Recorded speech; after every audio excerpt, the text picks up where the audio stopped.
Welcome to Hotel Shirakawa and the Ka'u Wellness Center. This is the main house of the owners of the foundation is Dr. Gary Stice and Apollonia Stice. And this is their beautiful home. And next to it is the immersion school. Is this wing along here is the immersion school. And this community is known as Wai'ohinu. It was a hula studio, and now it's primarily being used for their immersion school for the Hawaiians' language and studies. And this is the thrift shop run by the school. They have plants out for sale and the typical thrift shop type environment, and also they sell their aquaponics. In this area over here, periodically they hold farmers markets, swap meet, and cultural activities here. They have 10-acre property here. And it's also the home of aquaponics, which is behind the hotel and motel operation. What you see there is the back side of the motel operation. The cars are parked on the other side. We have this great big immensive lawn going here. And what a backdrop, that mountain there behind us. The property is covered with fruit trees, mango trees. My favorite is the ulu tree coming up here, breadfruit tree, very prolific. You see the breadfruit coming falling on the ground there. You see there hanging in the tree. This is a very good food, very, very nutritious. And they let locals come and pick it for their personal use. They also sell it at the farmer's market. And back in the back, you have banana trees, orange trees, and lots of avocado trees. Amazing amount of banana trees all over the property, and I'll be showing you that.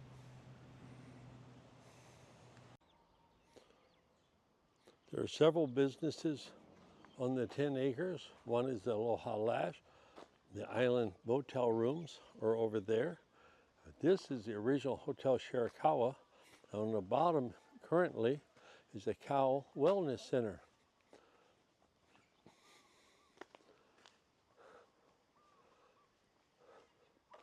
This was a hotel, and there was a bar and restaurant down below and 8 rooms upstairs, and it's currently being remodeled.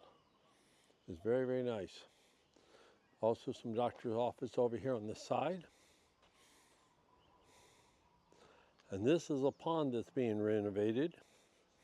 Here, there's the koi fish pond. A little island of stone.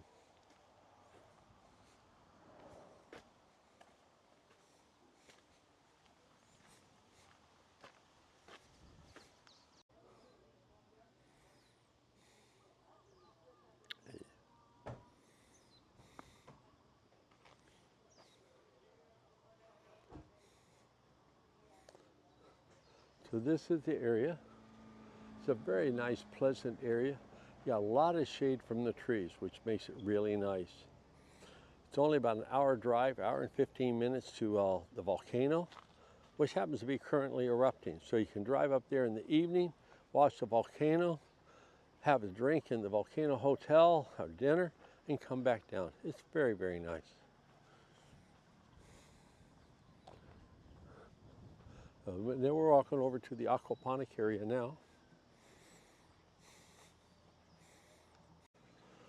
So I'm walking into the aquaponic area now. And this is where the fishies are. And we go over and see if the fishies are around this morning.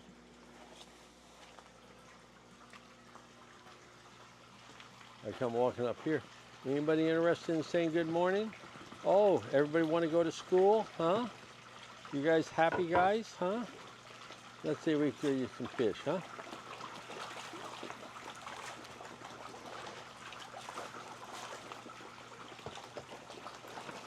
So it's Sunday morning here for the farm. Nice day off. This is an overflow tank. It has a siphon in it. So the water in this level and that level is all the same. So it's a buffer zone to it. Over here you see water coming back here. 24 hours a day the water is being pumped. It gets pumped up to the plants over there on the far side that you see. And so there's 4 rows, 7 tanks in each row. Looking nice. Everybody happy. Very good. This is our little tool shed. Good morning, good morning. This tank is the hill tank system. This water, this tank here, it feeds the fish tank up at the top. The water comes back through the float beds here, and then it goes out to those 7 beds there, and then comes back here, 24 hours a day. We have a saying, one country, one God, one pump, and that's our pump over there. Okay? And so this is where it goes up here. This is a siphon. When the beds up there at the top fill up, it will run.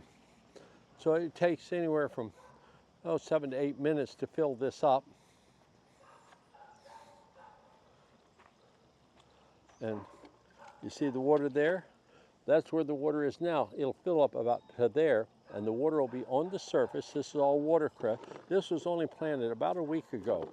So it's coming right on up. We're going up to the fish tank. So if you come over here, you'll see there's a blue pipe, white pipe painted blue on the top. That runs the water up, and the yellow is overflow. If the water came up here and for any reason couldn't come out fast enough, it would overflow back on the yellow and go to those float beds down on the bays. Now, this white pipe here, it brings it here. That brings the water into here. And if you look closely, you'll see it trickling in. Okay? Now this whole thing's going to fill up. Okay? Just a few minutes, okay? And so there, got about another 3 inches to go. So she's filling up. Let's go up and check out these fishies. How these guys are doing. This is a 1,200 gallon tank. Anybody home? Oh, we have some fishies here. We do, don't we? Yes, we do. Yeah. So to save me a walk down, I keep a little food container here handy. Grab a handful here. And this is just to test their appetite. The lady that feeds will be up here to give them their full dosage. But that's just so I see that everybody's looking healthy and eating. I'll put the lid back on that just to keep the ants out of it and keep it dry. But she'll come along and give them a full measure. So that water comes along in this white pipe you see here. That white pipe is going to bring the water down. Good morning. To the grow bed here. This is the watercress bed. The water comes here, trickles out there, and it also comes in over here to the float bed. And so this is going to fill up. And the way this is built, this is rock cinder, comes down to about there, then there's a false bottom.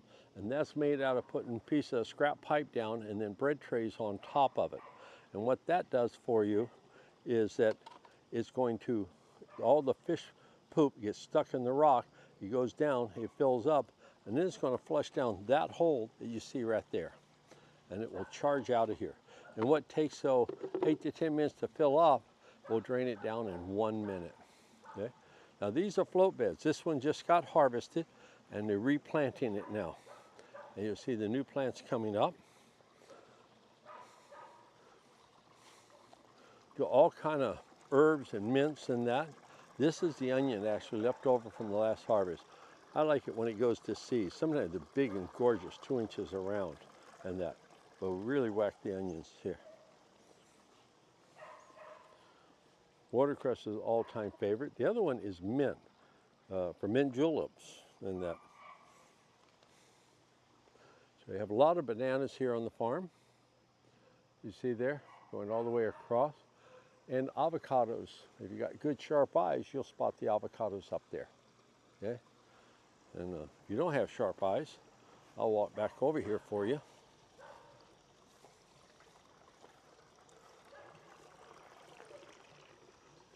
And you'll see them here. See all those avocados? Choke avocados. This is the overall, the bamboo area. So the first row is float beds. The next row is all taro. It fills and drains. The next row is float beds again. And then the last row over there is a cinder bed. It goes up and down. At the end, you have bamboo trellises being built, and that's going to be a chayote squash, and that's going to run up it. We also have potted plants, everything from kukui nut to different plants that we use for ornamental purposes, and or they sell at the thrift store.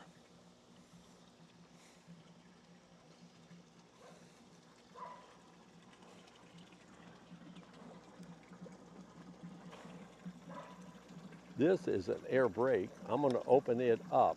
And when I open that up, this siphon will not be able to function because the air will come in here. And what I'm going to do is I'm going to let the tank up at the top fill up. And then when it come back over here and I see it overflowing, I'll show you how the siphon runs. He's getting close. He's just starting to dribble. We'll let it start up. We'll take a fast walk through this aquaponics grow bed area. This is a tea maker. So you got a little 25-watt pump there. In the top here, they put worm castings in this top drum here. And in this top drum, this one holds down. See the net sack there?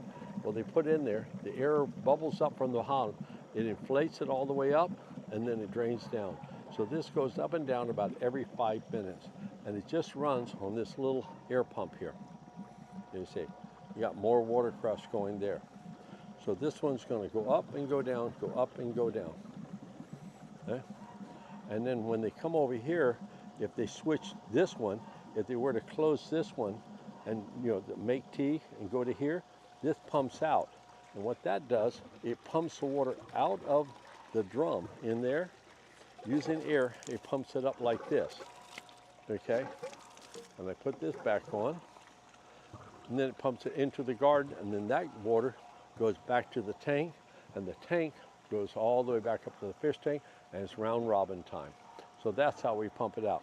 But we're not ready to do that, so I'm going to go back to making tea and do that.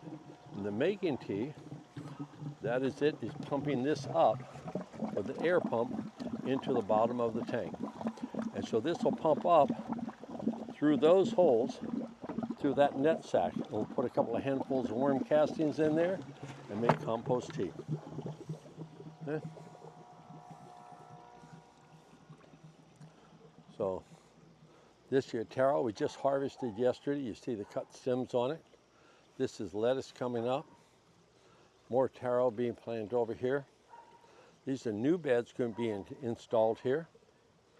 And this is our newest addition is the bamboo. And this is going to be a trellis for the plants to shoot up on.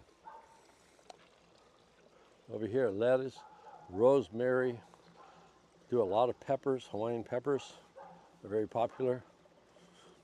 Yeah. Yeah.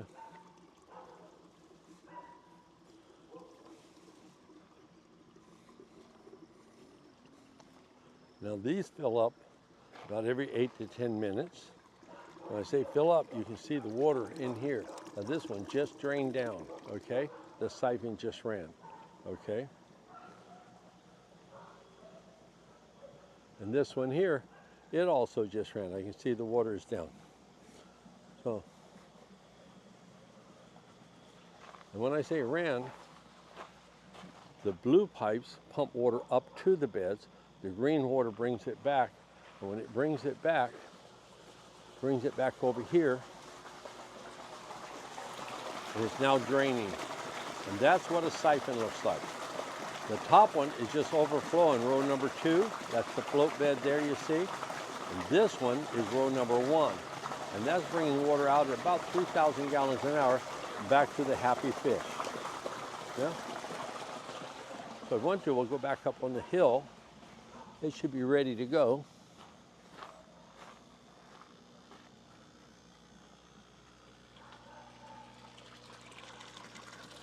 So you see those bubbles popping out there?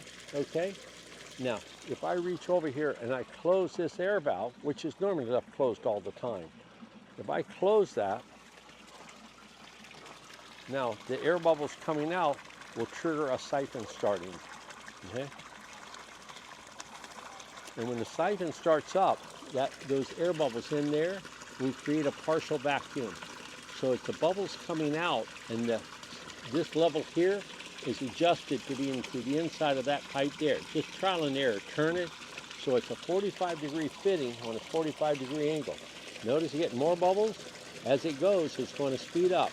And here in less than 1 minute, you go from overflowing to a roar. And that again is like 3,000 gallons an hour coming out. Now let's see, where's it coming out from? Well, it's draining this bed up here. Remember when we walked by it, the watercress bed? So here's your watercress bed. And she's on her way down. She triggered when she went off here, and it's already down 2 inches, and it will drain this thing down in less than 1 minute. What that does for us is this cinder is very pliable. Because there's water from the bottom, I can dig in here with my hand. It also smells very sweet. You don't have a foul, sticky, anaerobic aroma to it. Now, as it comes down to here, you're going to see that I'm going to stand in the shadow here. I get out of the way here. And you'll see that as it gets down, it's going to start sucking air down that pipe. And we see our siphon down there at the bottom of the hill running 3,000 gallons an hour. This is a 600-gallon tank full of rock. So it's about 300 gallons of water being drained out in 1 minute. Now we come down to this point. Now if we come back here, you're going to see the air brake. And the air brake is when the water is started flushing here. When you get down here, hear that? You see it bouncing up there? Yep. Yeah. And then it will stop. So it starts itself, it stops itself, it goes off every 10 minutes. And that keeps our water, see how clear that is? Yeah, down in the pond there. It keeps everything looking nice. They're doing much, much better. So we'll take a walk down and head over to the coffee area. Wanted to give you a close-up view of the bamboo structure the guys built, but they threw this up in a couple of days. We have a tremendous amount of bamboo on the property. Gary and Apollonia have a 10-acre piece of property here, and this has all been donated to a foundation that they've started for the immersion school and to help the community education. This is more bananas, lots of oranges. We have orange trees even much larger than this even, and that's what we need the picker for, to get up to the tall trees. But as we walk down here, we're going to see some pallets here on the right. We're going to make compost bins. Yeah. And composting is a major thing to have on a farm. Right now, all the leaves and things that they rake up or they pick up, they are, kind of composting it, but they're not adding vegetable waste to it or animal waste to it. So it's just pure vegetation, but it's over here. And so this is all of our green waste and the fruits and leftover, and you see breadfruit that's fell on the ground. We can't sell it if it falls on the ground and that. So then it goes into a compost pile. More bananas, lots of bananas. And of course, more avocado trees. Here we're coming to the bamboo stand. This is a very beautiful bamboo. It's a yellow bamboo, kind of a golden yellow with green stripes in it. So it's a very decorative bamboo. And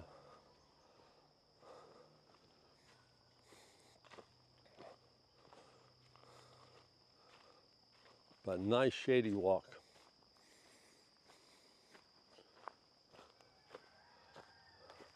These trees are very established, these avocado trees.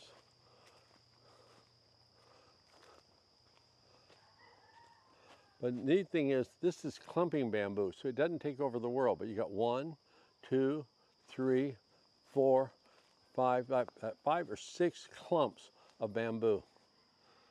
The trick is harvesting it, and we like to get the curved ones for arches, as you see, when we're building some of our structures. So even the curved ones have a point. When you come over here to this part of the property, kind of walking through a jungle walk here, kind of a rainforest environment in here. Then you open up to the Great Plains. And of course, couldn't start off anything without having more avocados. Yeah. And so now this area over here is about a 3 to 4 acre parcel of the 10 acres. And in the far distance is the coffee. I'll take a walk over there. Now I'm up in the coffee area. So it goes all the way up the hill. You have a drive-through area here for the tractor. And you see how robust it is. I believe this is only 2 years old. They tell me normally it takes 3 to 5 years to be able to get coffee. And they have done very well here with this. Very robust harvest.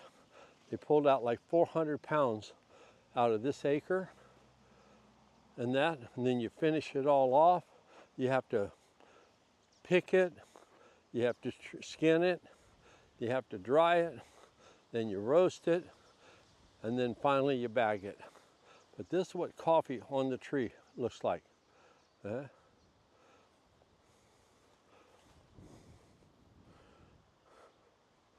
Just 2 days ago I was out here and we were covered in blossoms, and all the blossoms are going to become coffee beans.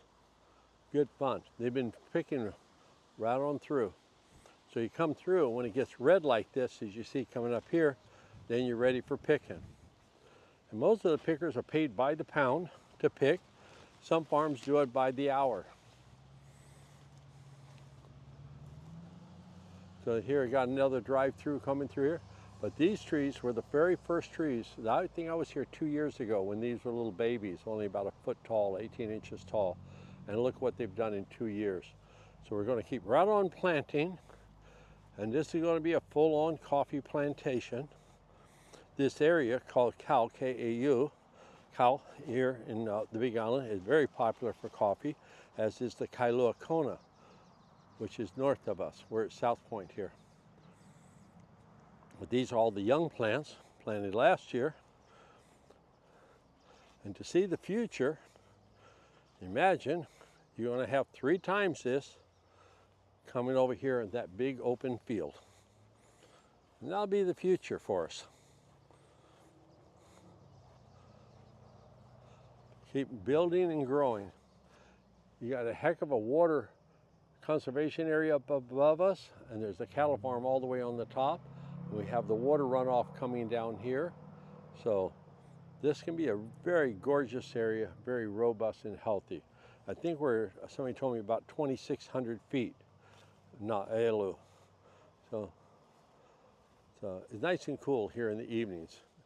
Apparently coffee like that. I like being on a hill. Yeah? But imagine all this planted out in the next 2 years. Quite an undertaking. We have over 400 keiki coffee plants being prepared for harvest. This is just some of them here, all in pots, ready to be put out in the field. So they're up, looking for the sun, and they're ready to go. We'll use the tractor over here, and we have an auger on it, and they'll dig the post holes in the ground. Then we fill it up with bedding soil and put the coffee plant in there, and off she goes. The little tractor also uses that mower deck you see over there, and that's a bonus thing because you got a lot of grass to mow here. In a rainforest environment, that's something else. So this is called a 3-point hitch here, and this auger here goes on it, and it can drill a hole 1 foot down, and we go about 2 feet deep, and that's the auger we use, and it will drill it and put it in there. So it goes pretty quick. For landscaping here, we always have plants and palms in a nursery, always being prepared, and they're put out as we go. I don't know if you noticed that, but when I walked up the aquaponic area, that fence was smothered in passion fruit vines. So it went to farmer's market yesterday. I went, and they did quite well. Sold out their lettuce, they sold out their chayote squash, everything sold out. Passion fruit, a case of that. More bananas, in case you wondered. And tea leaves. See, green here is tea leaves, used a lot in cooking. Of course, can't hardly be a farm without having a backhoe and a front end loader. So that's our device there, John Deere. But this bamboo, I think, is going to be a showpiece, and this can extend out here like 30 feet out, and we can have more and more. Of course, can you really call yourself a farm if you don't have some pigs? So these are some wild pigs they got caught, and now they're being raised up. We give them nicknames. There's barbecue, there's lunch. I think that's dinner up there snoozing. Yes, you guys are good, huh? Yeah. So this is all passion fruit. We harvested a tremendous amount, a case of it yesterday to take to market.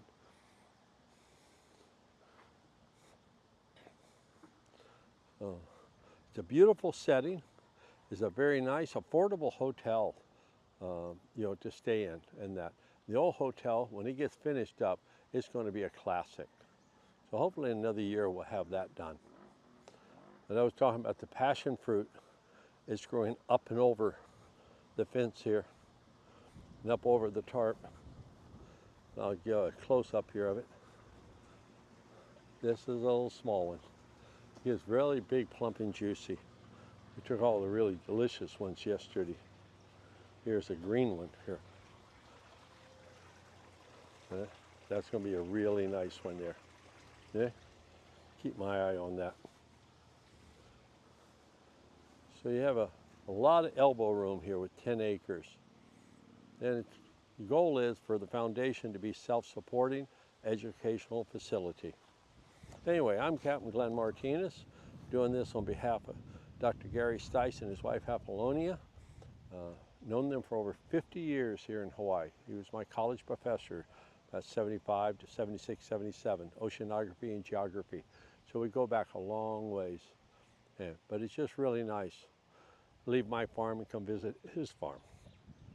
Anyway, if you have more questions, go to Wai'ohinu Aquaponics. They have a YouTube, and you can watch there. We got a couple of videos up if you want to know more about the aquaponics. And then Shirakawa and Beachfront Rentals, he has vacation rentals here on the property. They have websites, so we'll try to provide the links to that for you. Anyway, that's about it for me. I'll be signing off.